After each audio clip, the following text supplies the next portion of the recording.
I'm 80 years old, and I've decided it's time to tell the truth. Not because anyone asked, and not because I think it'll change anything, but because I've carried this for too long. And at this point, I have more memories behind me than days ahead. This story isn't for the newspapers. It's not for applause. It's for one person. Her name was Anna, and I love her more than I ever loved anyone or anything in this world. But I never told her. I met Anna in the summer of 1965, in a small town where the trains still breathed smoke and kids rode bikes until the streetlights blinked on. She was the kind of girl you didn't forget after one glance. Not because she was flashy. She wasn't. She wore plain dresses and tucked her hair behind her ears. But her smile, God, that smile, it made you forget what you were about to say. She worked in a library. I worked at the train depot. Every Thursday, I'd walk past her window just to see if she'd look up. She always did. Eventually, I started going inside, pretending to look for books, but always hoping she'd say something. One day she did. "You've been here 6 weeks and never borrowed a book. You plan to change that." I smiled, and I fell. We spent that summer talking about everything and nothing. We sat under trees and read poetry. She loved Neruda. I liked Yeats. We laughed about the world, dreamed of Europe. She wanted to see Paris. I wanted to write a novel. Neither of us did. I was 21. She was 19. We had no idea the world could turn on you so fast. The night before I was drafted, I told her I'd write every week. I did at first. Vietnam was noise and heat and fear I don't know how to explain. My letters got darker, shorter, then stopped altogether. I wanted to protect her from what I was becoming. She wrote 5 more times after I stopped. Her final letter said, "I don't know if you're alive, but I hope you are. I love you. I always did." I carried that letter in my pocket for 53 years and never wrote back. Why? I wish I could say I had a noble reason. Truth is, I didn't feel worthy of her anymore. I saw things over there that turned me into someone else, someone I didn't want her to meet. I thought I was doing the right thing. But looking back, I see I was a coward. I came home in 1970. My hair was shorter, my eyes darker. I never found Anna. I heard she moved to Chicago, became a teacher, married, maybe had kids. I never checked, never asked, because if I did, I'd have to admit what I lost. And now, at 80, I sit in a chair that creaks with my bones. I talk to no one most days. But today, I pulled out the letter again, the one she sent in 68. And I did something I've never done before. I wrote her back. I don't know where it'll go. Maybe to a mailbox in a city that forgot her name. Maybe to the wind. But this time, I didn't stay silent. Because silence is the most painful kind of goodbye. 2 weeks after I sent the letter, my phone rang. It rarely does anymore. Most folks I knew don't call, or they've passed. I let it ring twice before picking up, hand shaking a little. Chicago area code. "Hello." There was a pause, a soft breath on the other end. "Is this Raymond Ellis?" The name felt like a memory. "Yes." Then she said words I wasn't ready for. "You sent a letter to my mother. Her name is Anna." My knees almost gave out. I sat down in the old kitchen chair before I could fall. Is she okay?" "She's alive," the woman said gently. "She's in a nursing home now. She moved recently." My heart thumped once, heavy and strange. Then again, softer. "I'm her daughter, Claire." I didn't know Anna had a daughter. Of course I didn't, because I never stayed to find out. Claire told me Anna had cried when she heard the letter, asked if it was really for me. 50 years of silence, and one envelope had cracked it all open. And then Claire said something I never expected. "She wants to see you." I couldn't speak at first. I nodded, even though she couldn't see me. "Yes, please." That train ride to Chicago. I wish I could describe it. I hadn't been on a train in years. But the rhythm, the low hum of the tracks, the blurry trees through the window, they brought something back. Not youth, but the feeling of still being someone. Claire met me at the station. Kind eyes, gentle voice. She looked nothing like Anna, and yet somehow exactly like her. We didn't speak much on the way to the nursing home. What could I say? Sorry for disappearing for half a century. Nice to meet you. I almost married your mother once. I just kept my hand still in my lap and watched the streets roll by. Chicago was louder now. Faster. But I was slower. And all I could think was, What if she doesn't want to see me after all? Room 12B. I remember the number like it's burned into me. Claire knocked softly, opened the door, and there she was. Anna. She was old now. Of course she was. White hair, thin skin, a blanket across her knees. But I saw her, the real her, the one who leaned out the library window all those summers ago and asked me why I never borrowed a book. Her eyes found mine. She gasped. I stepped in, barely breathing. "Ray," she said, voice shaking, eyes wide, and all I could say was, "I'm sorry."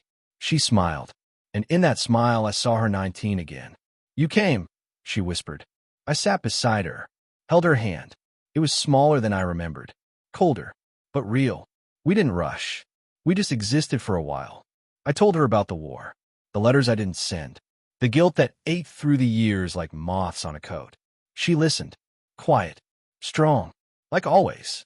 Then she said, "I never stopped loving you, even when I thought you were gone. I try not to cry, but I did anyway. We spent hours like that. No need to pretend. No reason to hide. We laughed a little, remembered a lot. She told me she married, yes, had Claire, but her husband passed early. She said she lived a good life, but something had always been incomplete. Now I know why," she said. Before I left, I kissed her hand. She pulled me closer. Her eyes were wet. "Don't take another 50 years. "I won't," I said, and I meant it. As I walked down that hallway, I didn't feel 80. I felt something I hadn't in a long time. Alive. I started visiting Anna every Sunday. It became the best part of my week, something to iron a shirt for, comb my hair, walk straighter. That old nursing home, with its quiet halls and lemony scent, began to feel like a second home. She was always waiting for me. Not always with words, not always with strength, but always with her eyes. Still bright, still sharp, still her. We didn't pretend to be young again. We weren't. Our hands shook now. We moved slow. Sometimes she'd forget what day it was, and I'd repeat the story of how we met, and she'd laugh like it was the first time all over again. And honestly, that was enough. One Sunday, I brought a book, the same one she used to lend me at the library, Pablo Neruda's poems. She gasped when she saw it. "You remembered." "I never forgot," I said. I read to her, my voice rough, aged, uneven, but she closed her eyes, and I watched her drift somewhere else. Maybe to that summer in 1965. Maybe to the park bench under the oak tree. Maybe with me. We didn't talk much about the in-between years. She didn't blame me. That still amazes me. I carried the weight of my silence like a stone in my gut for half a century. And yet she never asked me to explain it again. She just said, "We're here now." That's enough for me. Sometimes Claire would sit with us. She'd watch us like she was reading a chapter in a book she thought ended long ago. One day she said, "It's like watching people fall in love for the second time." I smiled, but Anna looked at her and said gently, "We never stopped." We started taking short walks. Around the courtyard. Slowly, carefully, arm in arm. I hadn't walked with someone like that in decades. The last time I held a hand like hers, the world was in black and white. But now, everything felt warmer. She'd point out flowers. I pretend to know what they were. She'd tell me about Claire's childhood, how she used to hide under the table when it rained. I told her about the small house I lived in now, the books I never wrote, the dog I once had, the nights I used to talk to her picture. She looked at me, quiet. "I did the same," she said, "except I talked to your letters." The nurses started smiling when I came in. One of them whispered to me once, "You make her glow." I laughed. She always glowed. I just never deserved to see it again. One afternoon, as I was leaving, Anna held on my hand a little longer. "Ray," she said softly, "if I go before you do." I stopped her. "Don't," I said. "Not yet." She smiled. "I just want you to know you came back. That's what matters. You came back." That night, I sat in my old chair with a cup of tea, looking out the window. The world had changed so much.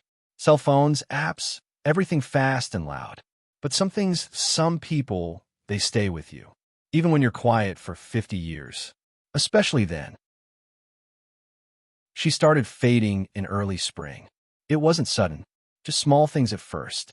She forgot the days more often, slept longer. Her voice grew soft, like it was saving itself for something important. something final. But she always smiled when she saw me. That never changed. One Sunday, I walked in, and she didn't open her eyes right away. She was pale, thinner than ever.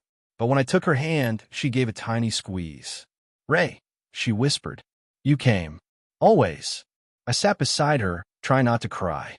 "I had a dream," she said, "that we were in Paris, by the river, and you read to me." "Let's go there again," I said. "Close your eyes. I'll take you." And I read. I read Neruda, slowly, carefully, even when I saw a nurse gently wipe a tear from her cheek. I read like it was the last thing I could give her, because maybe it was. The next morning, Claire called me. Anna had passed during the night. "Peacefully," she said, in her sleep. Still holding the book I left on her nightstand. I don't remember much of what I said, or what Claire said back. I just sat at the kitchen table and listened to the silence. Not the kind I carried for 50 years. This one was heavier, permanent. Claire invited me to the small memorial. Just family. But she said, "You're family now." And that meant more than I can explain. After the service, Claire handed me something. A folded piece of paper, yellowed soft, with my name written on the front in her handwriting. She wrote this the day before she passed. Claire said. I waited until I got home. Then, hands shaking, I opened it. It said, "My dear Ray, * you came back. You really did. And even if it was for a short time, it was enough. Thank you for finding me, for remembering me. You gave an old woman the ending she never thought she'd have. *. You were never too late. You were right on time. Love always. Anna." I sat there for a long time, letter in my hand, her voice in my heart. No regrets, just love, the kind that waits. If you've listened this far, thank you. I don't know who you are or why you chose to hear the story of an old man who stayed silent for most of his life. But I'm grateful, because there are a few things I want to leave behind, things I didn't understand when I was young, things I carried too long, things I wish someone had told me. Let me say them now. First, love is never wasted, even if it doesn't last, even if it's cut short, even if you lose it and find it again 50 years later. Love changes you, quietly, completely. It becomes a part of you, like a scar you don't want to heal. I carried Anna in my heart for decades, thinking that chapter was closed, but it never was. Second, don't let fear write your story. I told myself I was protecting her when I stopped writing. But really, I was protecting myself from guilt, from shame, from the person I became during the war. I let silence speak for me, and it said all the wrong things. If you care about someone, tell them, while you still can, while they're still here. Third, it's never too late for a second chance. You may think time has run out, that the window has closed, but sometimes life surprises you. I was 80 when I saw her again. 80, and for a few months, I felt 20.